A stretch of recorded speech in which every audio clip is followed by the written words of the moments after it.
সুপ্রিয় দর্শক শ্রোতা, আসসালামু আলাইকুম। মামির হাতে রান্না চ্যানেলে আপনাদের স্বাগতম। শীতের সিজন, লাউ সচরাচর সব জায়গাতেই পাওয়া যায়, আর এই শীতের সিজনে সবাই বাসায় লাউ রান্না করে থাকি। তো আজকে আমি আপনাদেরকে পাকা টমেটো দিয়ে লাউ চিংড়ি করে দেখাবো। খুব সহজ একটি রেসিপি, কিন্তু খেতে অসাধারণ। দর্শক শ্রোতা, আপনারাও বাসায় একবার হলেও ট্রাই করে দেখবেন এভাবে লাউ দিয়ে টমেটো দিয়ে রান্না করলে কেমন লাগে। তো লাউ চিংড়ির জন্য আমি অবশ্যই একটি লাউ লাগবে। তো লাউ নিয়েছি, লাউটা বেশ কচি, একটু নখ দিয়ে চাপ দিলেই ডেবে যাচ্ছে। তো আপনারা চেষ্টা করবেন একটা কচি লাউ নিতে। আর নিয়েছি চিংড়ি মাছ। তো লাউটাকে আমি ছোট ছোট টুকরো করে পাতলা স্লাইস করে কেটে নিয়েছি। চেষ্টা করেছি সবগুলো স্লাইস সমান করে কেটে নিতে। তো নিয়েছি চিংড়ি মাছগুলোকে আমি ছোট ছোট করে টুকরো করে কেটে নিচ্ছি, কারণ আমার বাসায় ছোট চিংড়ি ছিল না, তাই বড় চিংড়িগুলোকেই একটু ছোট করে কেটে নিচ্ছি। আপনারা চাইলে আস্তেও ব্যবহার করতে পারেন। নিয়েছি একটি পাকা টমেটো। টমেটোটাকেও আমি ছোট ছোট টুকরো করে কেটে নেব। অতটাও ছোট করিনি, মিডিয়াম ছোট। তো কড়াইতে দিয়ে দিচ্ছি তেল পরিমাণ মতো। তেলটা গরম হওয়া পর্যন্ত একটু অপেক্ষা করছি। এখন দিয়ে দিচ্ছি পেঁয়াজ কুচি। হাফ কাপ পরিমাণ পেঁয়াজ কুচি আমি ব্যবহার করেছি। আমি কোনো রসুন কুচি ব্যবহার করিনি, কারণ এতে করে লাউয়ের যে একটা ফ্লেভার থাকে সেটা নষ্ট হয়ে যায়। এখন চিংড়িগুলোকে দিয়ে দিচ্ছি। চিংড়িগুলোকে দিয়ে ভালো করে পেঁয়াজের সঙ্গে কষিয়ে নেব। আপনারা চাইলে শোল মাছ, শিং মাছ, অন্যান্য যে কোনো মাছ আপনাদের পছন্দ অনুযায়ী এই লাউ রান্নাতে ব্যবহার করতে পারেন। তবে চিংড়ি দিয়ে এই লাউটা খেতে বেশি ভালো লাগে। তো এক কাপ পরিমাণ পানি দিচ্ছি। পানি দিয়ে আমি এখন গুঁড়ো মশলাগুলোকে দিয়ে দেবো।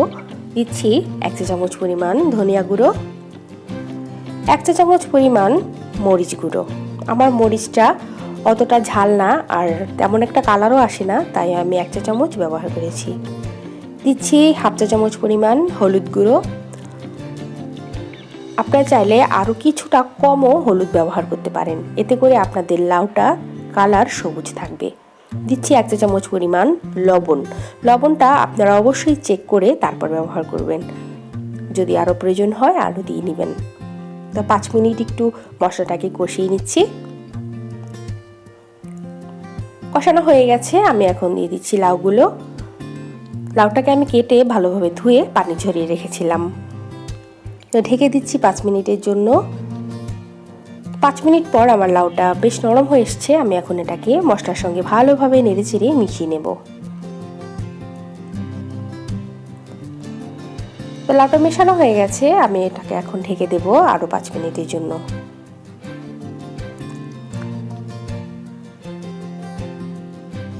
পাঁচ মিনিট পর দেখতে পাচ্ছেন লাউ থেকে বেশ খানিকটা পানি উঠে এসছে। তো লাউ তরকারি, জালি তরকারি এগুলাতে এমনি পানি উঠে। তো দিয়ে দিচ্ছি টমেটোটা দিয়েও খুব ভালোভাবে মিশিয়ে নিচ্ছি আর ঢেকে দেব কিছুক্ষণের জন্য।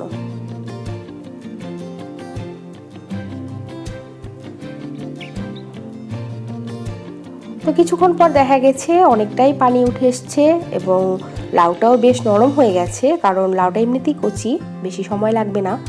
তারপরেও আমি হাফ কাপ পরিমাণ পানি দিয়েছি। লাউতে হালকা একটু ঝোল না থাকলে ভালো লাগে না, তাই। তো পানিটা দিয়ে মিশিয়ে নেড়েচেড়ে একটু ঢেকে দিয়েছিলাম। আমার লবণটা চেক করে নিয়েছি, ঠিকঠাকই আছে। তো এখন দিয়ে দিচ্ছি 1 চা চামচ পরিমাণ চিনি। আপনারা অবশ্যই এই চিনিটা ব্যবহার করবেন, এতে করে লাউয়ের স্বাদটা দ্বিগুণ হয়ে যায়। তবে বাসায় যদি ডায়াবেটিসের রোগী থাকে সেক্ষেত্রে আপনারা অবশ্যই চিনিটা অ্যাভয়েড করবেন, এতে করে তাদের ক্ষতি হতে পারে। তো আমার লাউটা একদম সিদ্ধ হয়ে গেছে।